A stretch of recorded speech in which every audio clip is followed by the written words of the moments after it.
I still remember the weight of that envelope in my hands. Heavy, like the secrets it held, like the years of silence I'd carried. My name is Sarah Mitchell, and this is the story of how I learned that family ties aren't always what they seem. The morning started like any other Sunday. I was reviewing patient files in my small medical practice when my mother's text arrived. Family meeting. 3 p.m. Important discussion about Grandma Aliner's estate. Everyone must attend. I knew what this meant. 3 months had passed since Grandma Aliner's funeral, and the family had been circling like vultures around her property ever since. Especially my sister Victoria, who had always been the perfect daughter in my parents' eyes. Growing up, Victoria had mastered the art of appearance. Captain of the cheerleading squad, homecoming queen, married to a successful businessman by 23. Meanwhile, I chose a different path. Medical school, long hours, building my own practice from scratch. My parents never understood why I'd waste time on such a demanding career when I could have followed Victoria's example. But Grandma Aliner understood. She was different. A self-made woman who built her real estate empire from nothing in the 1960s, when female business owners were rare. She taught me that success isn't about pleasing others. It's about staying true to yourself. You remind me of myself at your age. She'd tell me during our secret Sunday morning coffee meetings. Never let anyone dim your light, Sarah. What my family didn't know was that those coffee meetings weren't just about advice. They were about legacy. I parked my car outside my parents' Tudor-style home at exactly 2:55 p.m. Victoria's new Mercedes already sat in the driveway, gleaming like a trophy. Inside, the familiar scent of Mom's cinnamon potpourri filled the air, mixing with tension so thick you could cut it with a knife. The living room looked like a stage set for a power play. Mom and Dad sat on their leather sectional, Victoria and her husband James perched beside them like royalty. My younger brother Michael slouched in the corner, scrolling through his phone, trying to look disinterested but failing. "Sarah," Mom said, her voice clipped. "You're late." I checked my watch. 3:01 p.m. Actually, I'm right on time. Victoria smoothed her designer dress, a predatory smile playing at her lips. "Now that we're all here, I have an announcement." She stood, commanding attention like she'd done since high school. "As you know, Grandma Aliner's main property, the Victorian on Maple Street, has been in limbo since her passing. Well, I have wonderful news." She pulled out a document with flourish. "I've been talking with the family lawyer. Since I'm the only one who's married, with a proper family life, it makes sense for James and me to take ownership of the house. We need the space for our growing family, after all." My parents beamed. Of course they did. Victoria was giving them exactly what they wanted. A picture-perfect family to brag about at their country club. "The papers just need signatures," Victoria continued, her voice dripping with false sweetness. "I'm sure you all agree this is the best arrangement. Sarah's too busy with her little doctor's office to maintain a property like that. And Michael, well," she cast a dismissive glance at our brother. I sat there, letting her words wash over me. 3 months of planning, of watching them scheme, had prepared me for this moment. I reached into my bag and retrieved an envelope, thick, cream-colored, with Grandma Aliner's law firm's letterhead. "Before we sign anything," I said quietly, "I think we should review all the documents, including this one." Victoria's smile faltered slightly. "What's that?" "Something Grandma Aliner left with her lawyer. Instructions to be revealed only after certain conditions were met." I placed the envelope on the coffee table. The room grew still, like the moment before a storm breaks. "What conditions?" my father demanded, leaning forward. I smiled, remembering Grandma's words during our last coffee meeting. The condition was waiting to see who would try to claim what wasn't theirs to take. Victoria's face flushed. "What are you talking about? I've already spoken with a family lawyer," I interrupted. "Yes, I know. Mr. Harrison called me last week. Interesting how you forgot to mention our conversations, Victoria." My sister's perfectly manicured hands clenched into fists. "Open it," she snapped. I took my time, carefully breaking the seal. The papers inside were crisp, official, bearing Grandma Aliner's distinctive signature. "Read it," I said, sliding the document across the table, especially the last page.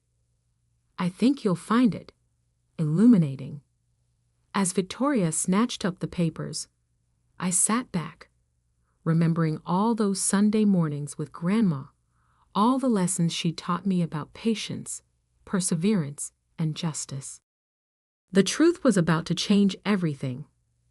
Victoria's face went from confident to confused to ashen as she read.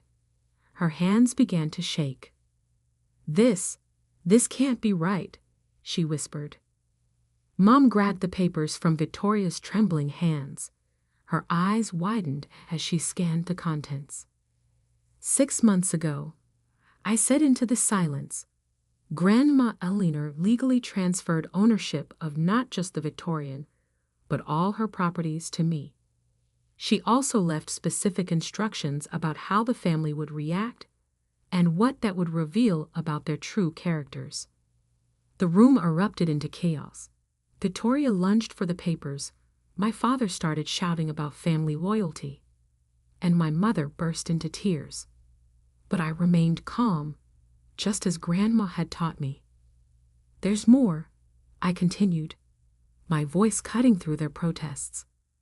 "Much more. And if you're ready to listen, I'll explain exactly why Grandma Aliner made the choice she did." The story I was about to tell would shatter their perfectly crafted illusions. But sometimes that's exactly what a family needs. The silence that followed felt like glass about to shatter. Victoria stood frozen, the inheritance papers still trembling in her hands. My father's face had turned an alarming shade of red, while my mother dabbed at her eyes with an embroidered handkerchief, always one for dramatics.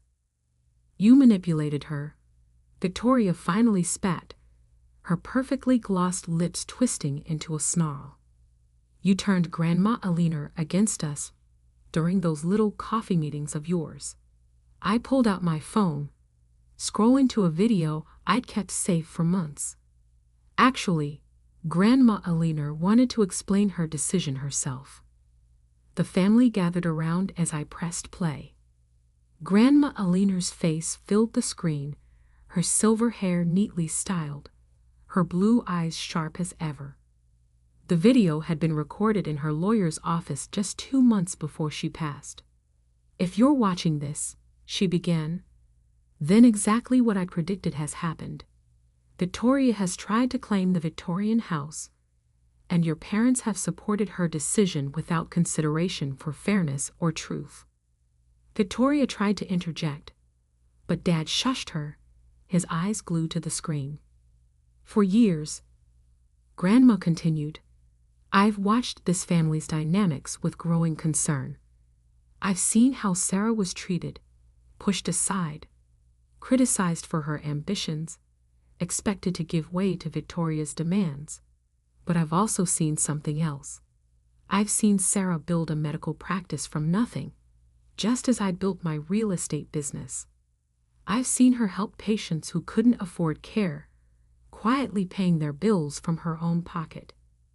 Meanwhile, Victoria." Grandma's face hardened. "Victoria and James have been living beyond their means for years. What this family doesn't know is that they've approached me multiple times for loans they never repaid. They've also tried to convince me to sign over properties to them, claiming they could manage them better. My mother gasped. Victoria's face had gone from red to white. But the final straw, Grandma continued, was what happened last Christmas.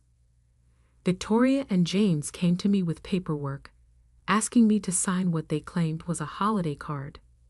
I may be old, but I'm not foolish. It was a transfer deed for my entire portfolio, written in fine print they thought I wouldn't read. The video ended. The silence that followed was deafening. That's a lie, Victoria shrieked, but her voice wavered. James had suddenly become very interested in his shoes. I pulled out another document from my bag. Here's the deed they tried to trick her into signing. Grandma kept it as evidence. Would you like to explain this, Victoria? My sister's carefully constructed facade began to crack. We were just trying to help manage her affairs. She was getting older. She was sharp as ever. I cut in. Sharp enough to see through your scheme. Sharp enough to make her own decisions about her legacy. My father finally found his voice. But why you, Sarah?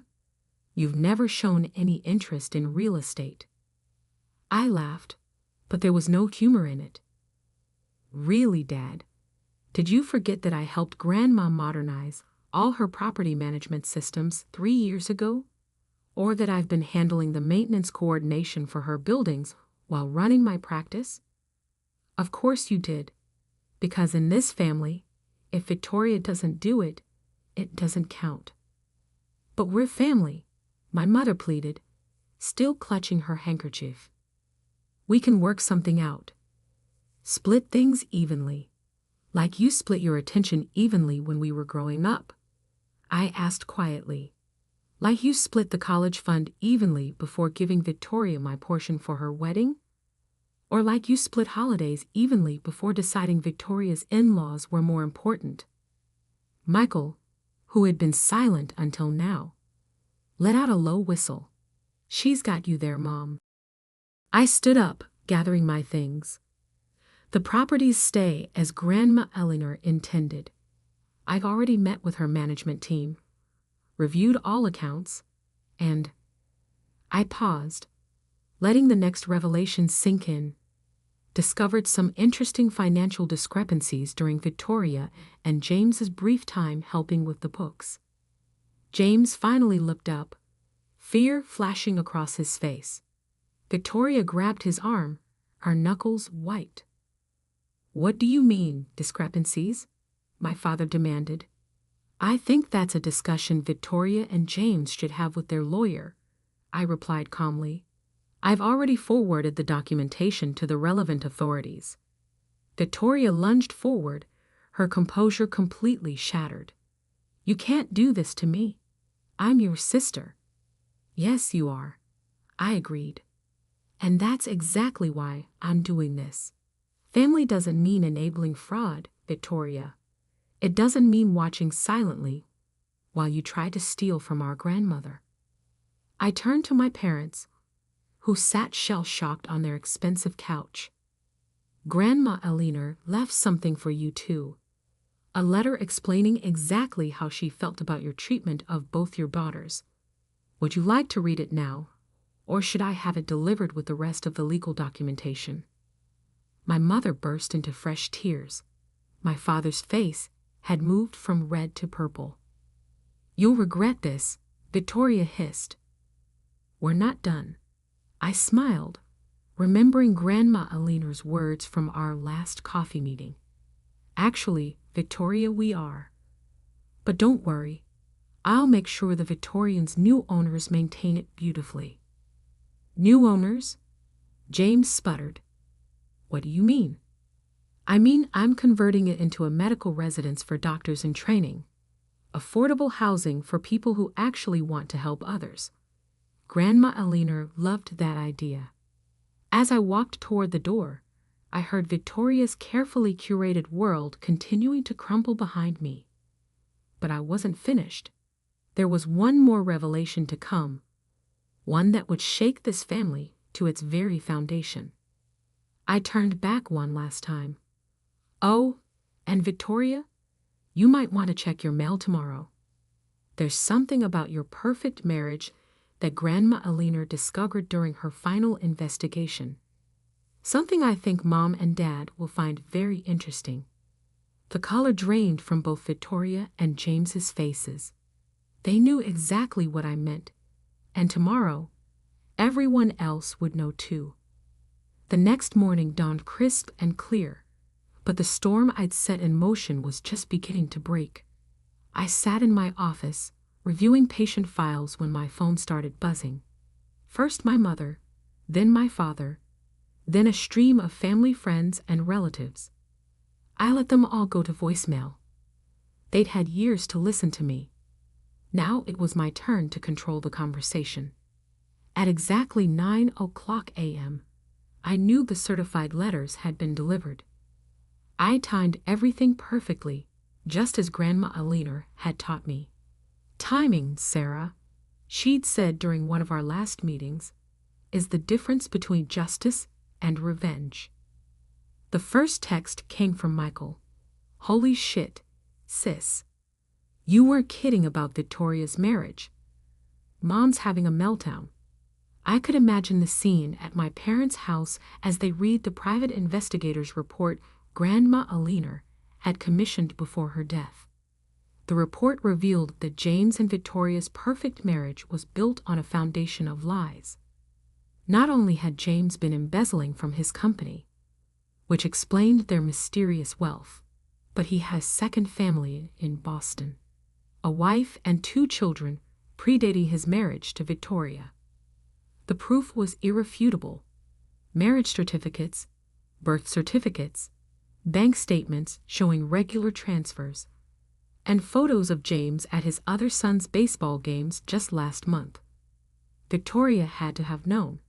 The timeline proved she discovered the truth 3 years ago, but chose to maintain the facade, rather than lose her status as the family's perfect daughter. My phone rang again. This time, it was James. What do you want? I answered coolly. Listen, he said, his voice desperate. We can make a deal. I have connections, money. Stolen money, I interrupted. And no, we can't make a deal. The SEC has already been notified about your creative accounting at work. Grandma Alina made sure of that before she died. He hung up. Seconds later, Victoria's name flashed on my screen. I let it ring. Instead of answering, I opened my email and sent a pre-written message to our extended family, the country club board where my parents were members, and Victoria's social circle. Not to be cruel, but to ensure the truth couldn't be buried this time. Dear friends and family, in light of recent revelations about fraud, bigamy, and attempted theft from our late grandmother's estate, I feel compelled to share the complete documentation of these events. Attached you'll find verified records that may help explain any sudden changes in Victoria and James's social status or living situation. The truth, though painful, is necessary. Regards, Sarah Mitchell, M.D. Within an hour, my parents' house had become ground zero for a Category 5 hurricane of scandal. Victoria's carefully curated world was unraveling thread by thread. At 2:00 p.m., my office door opened. I looked up to find my father standing there, looking older than I'd ever seen him. You knew, he said quietly. You knew everything. Grandma Alina knew everything. I corrected him. I just helped her document it. He sank into the chair across from my desk. Your mother, she's not handling this well. And how did she handle it when Victoria stole my college fund?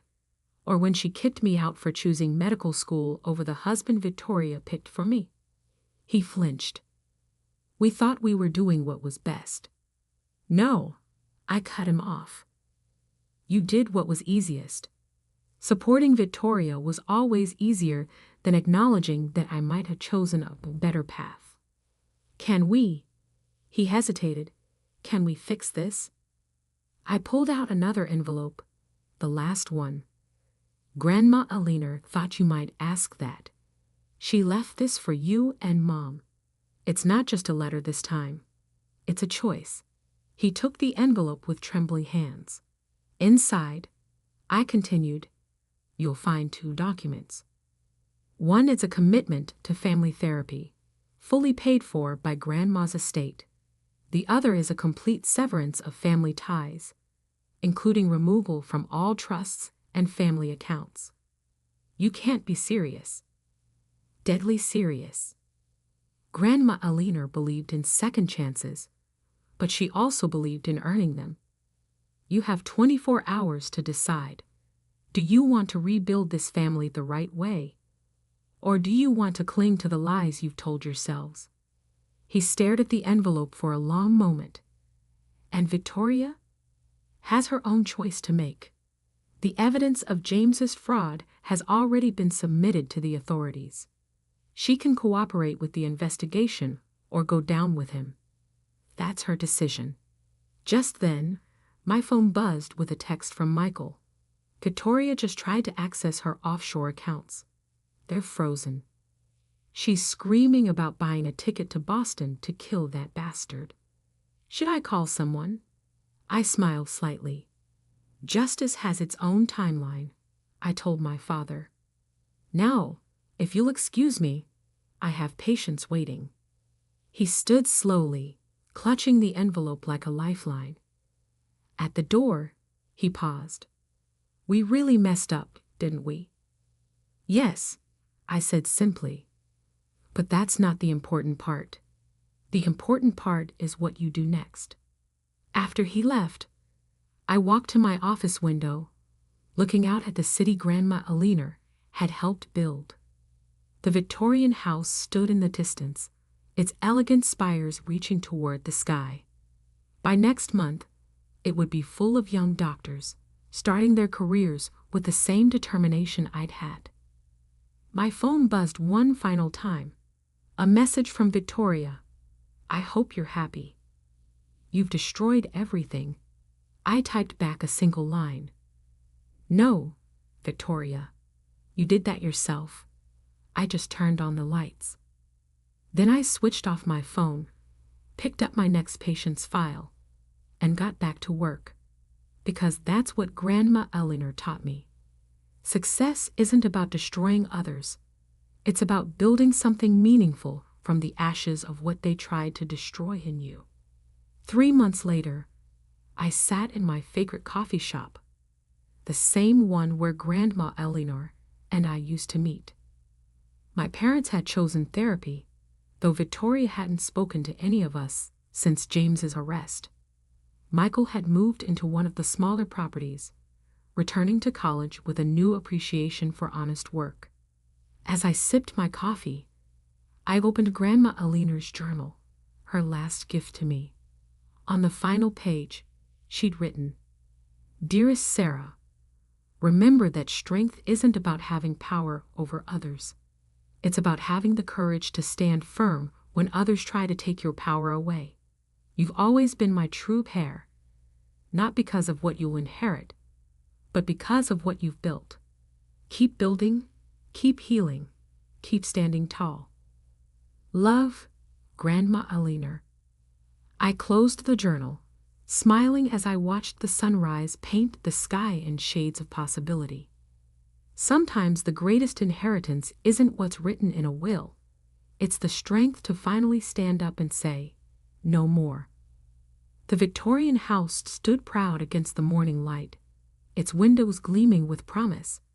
Inside, young doctors were already starting their days, carrying forward the legacy of healing and hope that had always been my true inheritance. And somewhere, I knew Grandma Alina was smiling.